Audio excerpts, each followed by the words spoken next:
nakarating daw po kay Roque. Again, galing to sa side ng mga Duterte ha. Kasi si Roque, spokesperson nila. May nakarating daw po kay Roque nag-tip na totoong may warrant of arrest. At ang warrant of arrest na yan ay galing sa local court. Galing sa Pilipinas. Inisyo po yan ng Korte ng Pilipinas. At hindi galing sa ICC.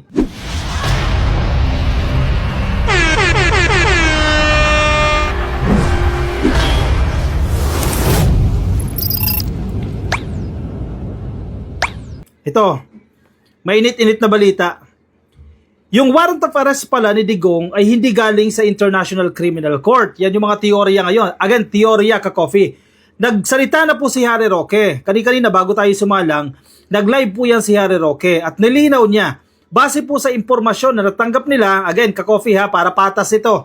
Kasi yung mga binabalita natin, yung inilalabas nating report earlier, hindi galing sa kampo ni Digong. Si Digong, tiwala kay Harry Roque. In fact, nag-consult agad yan kung possible ba na nag-issue ng warrant of arrest itong International Criminal Court laban dito kay Digong. Sabi ni Roque, hindi.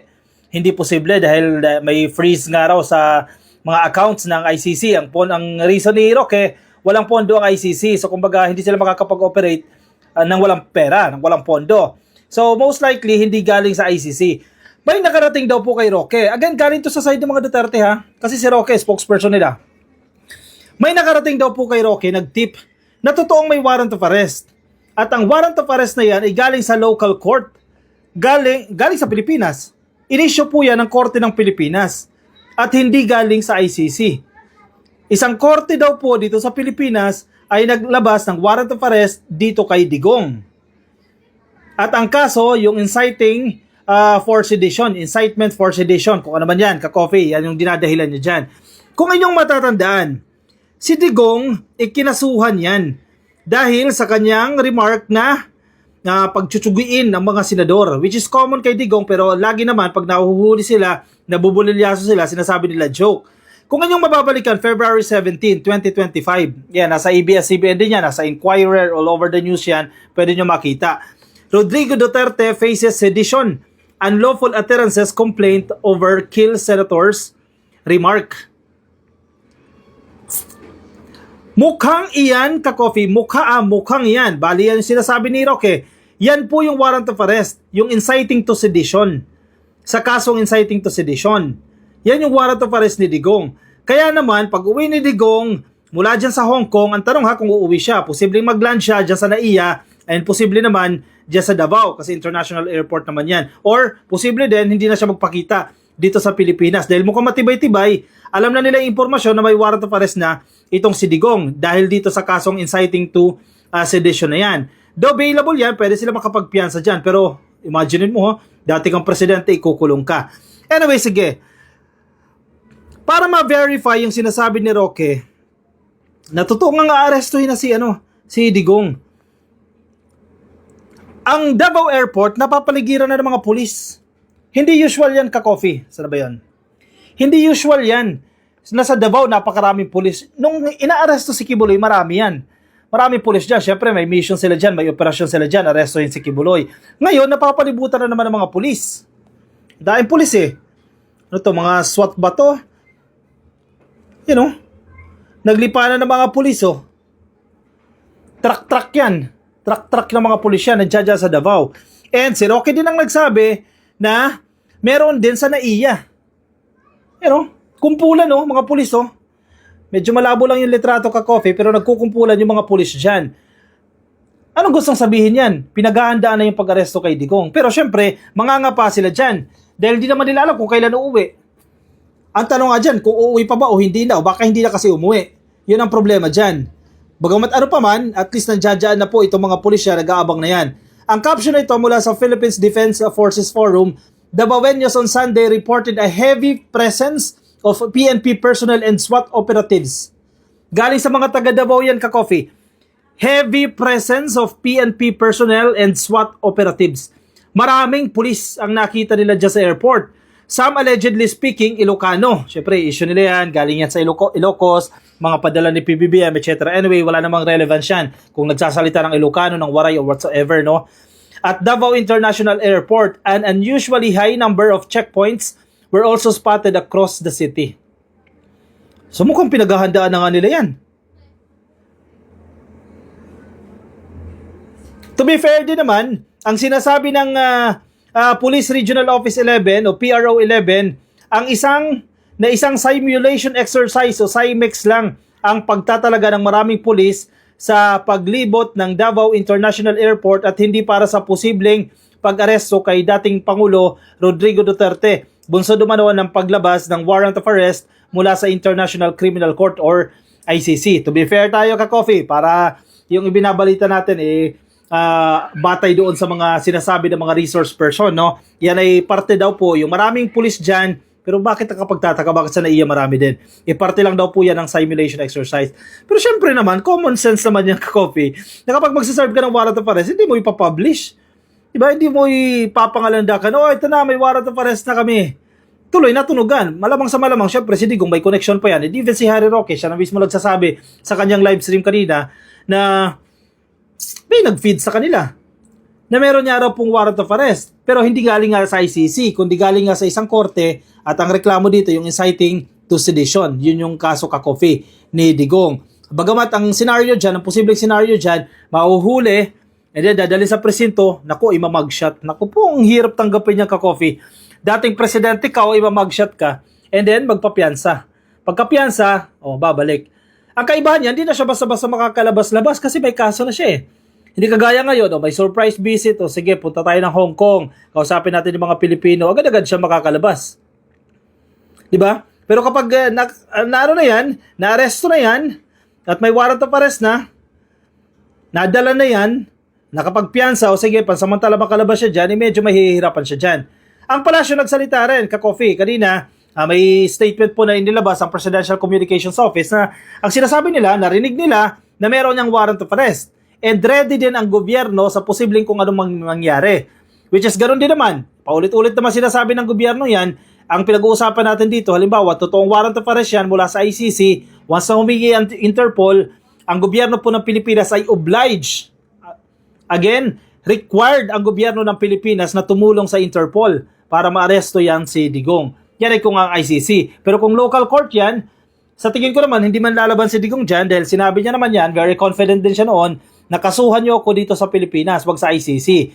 Kung sa ICC kasi, posibleng manlaban yan. Diba? Hindi magpakita yan. Pero kung sa local court, dito sa Pilipinas po inisyo yung warrant of arrest na yan, willing naman pong humarap si Digong dyan. Matapang nga sila dyan diba? Ka-coffee. Pero si Bato, hindi kasama dito. Itong inciting to sedition, hindi siya kasama dyan. Kasi si Digong lang naman ang nagsasalita dito. Ang problema kasi, pag nabubulilyaso na itong mga to, ang sasabihin lagi, joke. Sige, sa korte ka magpaliwanag kung totoong joke yan. Balikan natin itong balita ka-coffee ng ABS-CBN. Yung tinutukoy dito ni Harry Roque na ito yung pinagmula ng warrant of arrest base sa kanyang bubwit, no? Yung nag-feed sa kanya ng information. Rodrigo Duterte faces sedition, unlawful utterances complaint over kill senators remark. Yes, joke yan. Sige. Pero hindi lahat ng joke nakakatuwa. Imagine yan, nasa airport ka, di ba? O nasa labas ka lang, nag-bomb threat joke ka dyan huhulihin ka Ano pa to? Pagtsugi na ito. Former President Rodrigo Duterte is facing inciting to sedition and unlawful utterances complaints filed by Police Criminal Investigation and Detection Group Chief Major General Nicolas Torre. Naku po, at the Department of Justice.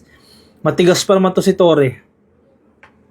Matapang to si Torre. Si Kibuloy, hindi tinantanan.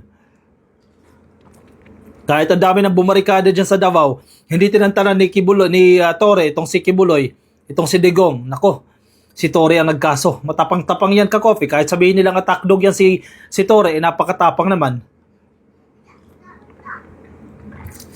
Torre filed a complaint for case build-up under the Department Circular number 20 of the DOJ.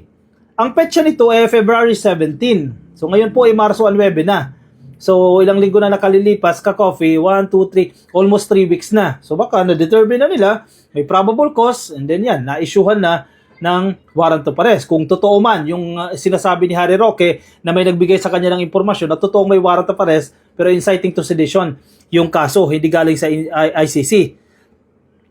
Under the new system, a prosecutor will evaluate the complaint to make sure that there is reasonable certainty of conviction and not just probable cause before a complaint is filed before the National Prosecution Service. Paano kung tapos nga? Lumusot na nga. I am filing this as a citizen And you know, I am a policeman, part of the PNP, to make sure that we protect the citizenry from criminal activities like this. Maliit lang tingnan yan, pero being uttered by a former president ay hindi malayong gayahin or will be taken seriously by his blind supporters. Sabi po ni Torre. Correct. May punto si Torre dyan. Posibleng joke lang yan kay Digong. Pero paano yung mga supporters niya na bulag at hindi tingnan yan bilang joke at gawin talaga yan? Di ba? Posibleng joke kay Bato de la Rosa yan. Posibleng joke yan sa mga followers ni mga senatorial aspirants ni Digong. Pero paano kung may tagasunod yan, may blind supporter yan? Teka, kailangan sundin natin si Tatay Digong. Sinasamba natin si Tatay Digong eh. Gawin natin yung gusto niya. Tsugiin natin yung mga senador. Di ba? Mukhang yan yung naging dahilan niya at nakitaan nila yan ng anong term nila dito? Reasonable certainty of conviction at nakapag-issue nga ng warrant yan. Kasi nangyari na yan eh. 'Di ba? Sabi niya, papatayin ang mga adik. Nangyari nga, marami nga ang mga nagpatayan na. Hindi na maintindihan kung saan nang galing. Correct. May punto si Torre diyan. Ganyan din ang utterances ni ni Digong nung panahon pagtsutsugin niya mga adik na yan. Totoo, 30,000. Suspect pa lang yung iba diyan, hindi nabigyan ng due process, pinagtsutsugin nila. Posibleng gawin nga yan. Magandang argumento ni Torre. Kasi nangyari na yan 'di ba? Sabi niya, tsugiin na yung mga adik, nangyari nga. Marami pa nga ang nagpataya na hindi na maintindihan kung saan ang galing. BBG vigilante, palusot, but fact remains, marami namatay dahil in-encourage. Sabi ni Digong, ni Torre. Correct. At may pananagutan si Digong dyan, di pwede sabihin yan, joke yan. Pinagpapawisan tayo dito, pero kape pa rin. Bulilyaso sila dyan. Mukhang mahirap-hirap yan sa kampo nila, ka-coffee ha. Mukhang aaray sila dito sa mga nangyayari. Ang tanong nga dyan, umuwi pa kaya? O baka hindi na umuwi yan. Diretso na ng mainland China yan. Ako po. Siyempre, may information na matatanggap yan. Dito na, warrant of arrest. Huwag ka nang bumalik muna. Torres said, while the PNP-CIDG is aware that the president speaks a rather colorful language, this should no longer be allowed. Bagong Pilipinas na hindi na pwede yung mga ganong statement na kinaumagahan, joke only. Yan, sila ba to? Maglilinis na. Yan, yung mga followers niya, sasabihin na joke lang yan. Wala na. Bulilyaso na kayo dyan, nagiging joke yan. Kinaumagahan, joke only. In fairness kay Torre. Joke only na lang, kaya nagkakagulo Ang gulo-gulo na nga ng pinagdadaanan ng bansa natin in the past 6 years. Panahon ni Digong yan. Hanggang ngayon ba naman, dadalhin natin ang gulo na yan.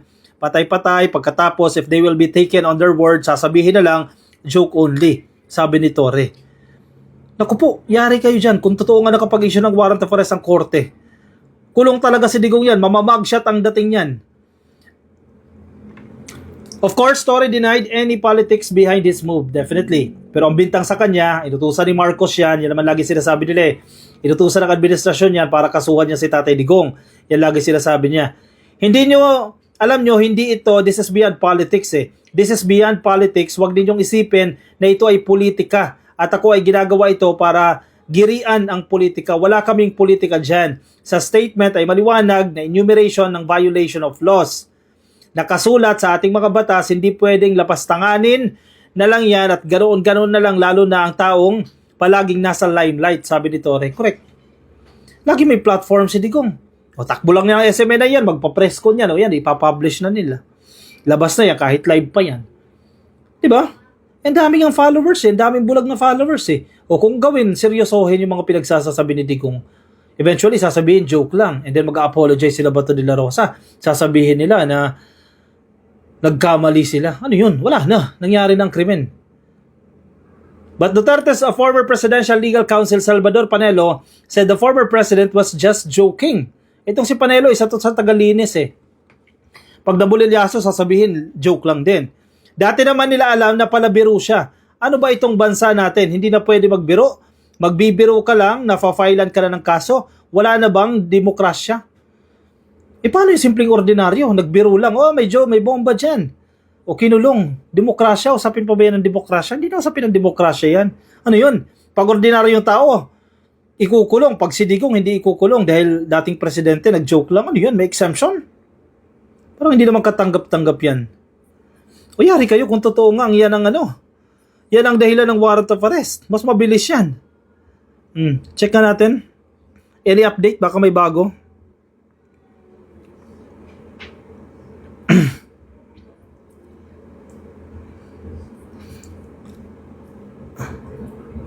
Si Rocky pa rin ang kino-quote dito. Ang Malacanang ready. Ito, nasa GMA News Online. Ka-coffee, pwede nyo i-check yan. Malacanang on Sunday ensured readiness amid the speculation that the International Criminal Court has allegedly already issued a warrant of arrest against former President Duterte. Sabi po ni Secretary J. Ruiz, and I quote him, "We've heard that an arrest warrant has been issued by the International Criminal Court against former President Rodrigo Duterte for crimes against humanity.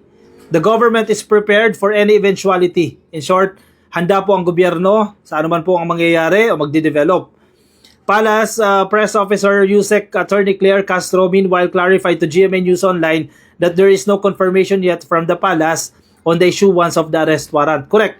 Si Roque lang naman ang naglabas yan eh. Sa nilabas ni report ni Harry Roque, yun nga raw, ang warrant of arrest ay hindi galing sa ICC kundi galing sa isang local court dito po sa Pilipinas, no?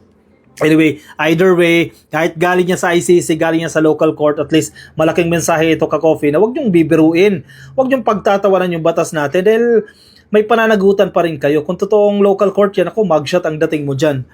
At least matigil, di ba? Pero syempre, hindi titigil yung mga yan, yung mga supporters, kasi galit na galit sa gobyerno eh. Baka mag-aklas yan, EDSA 3 yan sa Davao. Diyan yung nagawin niya sa Davao, di ba? May nababasa nga ako mga netizen, mag-EDSA 3 kayo dyan sa Davao, wag na kayo manggulo dito sa Maynila. O siya, sige, bigyan ko kayo ng update ka-coffee. Ako, nakamonitor din ako all day, no? Kung ano mga mangyayari dyan. Tingnan natin ka-coffee kung anong development nito. Baka hindi pa kayo nakafollow sa ating Facebook page. Make sure na nakafollow na kayo para updated rin kayo every time na may mga bago tayong upload or may mga development dito sa kaso na ito.